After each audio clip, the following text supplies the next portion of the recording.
kesiapsiagaan harusnya sudah tertanam di mindset kita bahwa jika sudah tahapan krusial kampanye pilkada, entah itu pemilu, ya sudah, kita harus persiapkan kesiapan personil kita.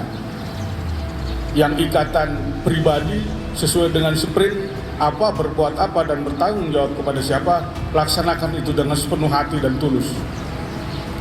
Yang ikatan tim, ikatan peleton, kompi, jaga kebersamaan, kekompakan.